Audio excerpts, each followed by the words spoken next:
नमस्कार दोस्तों, defence news Hindi में आपका स्वागत है। आज की खबरें। मिराज 2000 की क्षमताओं को बढ़ाने की योजना। अपने मिराज 2000 बेड़े की परिचालन प्रासंगिकता बढ़ाने के लिए भारतीय वायुसेना अपने राफेल जेट पर वर्तमान में तैनात उन्नत युद्ध सामग्री को एकीकृत करने की योजना बना रही है, जिसमें स्कैल्प ईजी लंबी दूरी की क्रूज मिसाइलें और हैमर प्रिसीजन गाइडेड स्मार्ट बम शामिल हैं। यह इस आधुनिकीकरण पहल का उद्देश्य अगले दशक के चरणबद्ध तरीके से समाप्त होने तक मिराज 2000 की क्षमताओं को एक फ्रंट लाइन फाइटर के रूप में मजबूत करना है, जिसके बाद घरेलू रूप से विकसित तेजस MK2 से भी ऐसी ही भूमिका निभाने की उम्मीद है। अगला, उन्नत जेट संचालित बम की योजना। JSR डायनेमिक्स प्राइवेट लिमिटेड, एक अग्रणी भारतीय एरोस्पेस और रक्षा कंपनी, ने अत्याधुनिक जेट संचालित बम विकसित करने की अपनी महत्वाकांक्षाओं योजनाओं की घोषणा की है। यह अभिनव हथियार प्रणाली पारंपरिक बमों की सीमा और सटीकता को महत्वपूर्ण रूप से बढ़ाने के लिए डिजाइन की गई है। मानक बमों को शक्तिशाली जेट इंजन से लैस करके JSR डायनेमिक्स का लक्ष्य उनकी प्रभावी सीमा को महत्वपूर्ण रूप से बढ़ाना है। वह इंजन सहायता प्राप्त प्रणोदन प्रणाली इन बमों को अधिक दूरी पर स्थित लक्ष्यों पर हमला करने में सक्षम बनाएगी, जिससे युद्ध के मैदान में रणनीतिक लाभ होगा। अगला, अटैक्स जीत ने वैश्विक ऑर्डर के लिए मंच तैयार किया। हाल ही में कल्याणी समूह भारतीय सेना के advance towed artillery gun system 155x52 mm artillery gun के खरीद कार्यक्रम में सबसे कम बोली लगाने वाले के रूप में उभरा है, जबकि टाटा समूह को दूसरे सबसे कम बोली लगाने वाले के रूप में नामित किया गया है।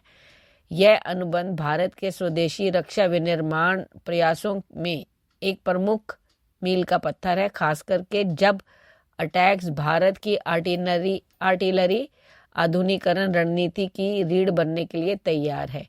अगला, अमेरिकी कोर्ट में अडानी पर क्या क्या लगे हैं आरोप। उद्योगपति गौतम अडानी पर अमेरिकी अभियोजकों ने भारत में सौर बिजली अनुबंध हासिल करने के लिए अनुकूल शर्तों के बदले भारतीय अधिकारियों को 26.5 करोड़ डॉलर यानी कि लगभग 2200 करोड़ रुपए की रिश्वत देने में कथित तौर पर शामिल होने का आरोप लगाया है।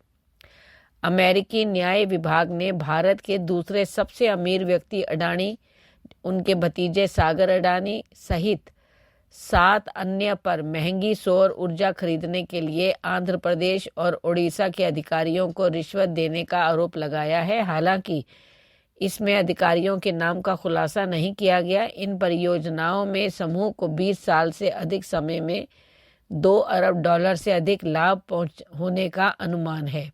अगला, DRDO जल्द करने वाला है सीक्रेट मिसाइल का परीक्षण, समुद्र से निकलेगी दुश्मन की मौत।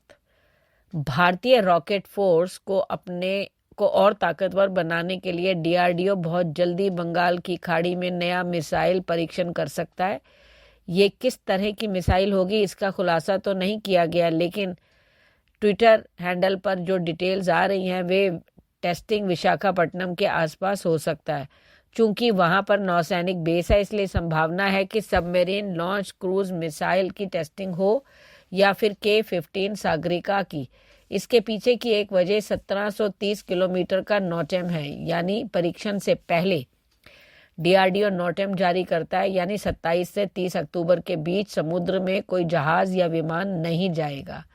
अगला, खतरे में है यूरोप का सबसे बड़ा न्यूक्लियर पावर प्लांट, आएगी रूस यूक्रेन जंग से बड़ी तबाही। रूस यूक्रेन की जंग ने इतनी बड़ी तबाही लाई है जिसकी भरपाई करते करते दशकों गुजर जाएंगे, लेकिन इस युद्ध ने भविष्य के लिए कई अन्य बड़े खतरे भी पैदा कर दिए हैं। इसी में से एक है जापोरिजिया परमाणु ऊर्जा संयंत्र की सुरक्षा। अंतर्राष्ट्रीय परमाणु ऊर्जा एजेंसी ने कहा है कि जापोरिजिया परमाणु ऊर्जा संयंत्र की परमाणु रक्षा जो है वो खतरे में है। धन्यवाद।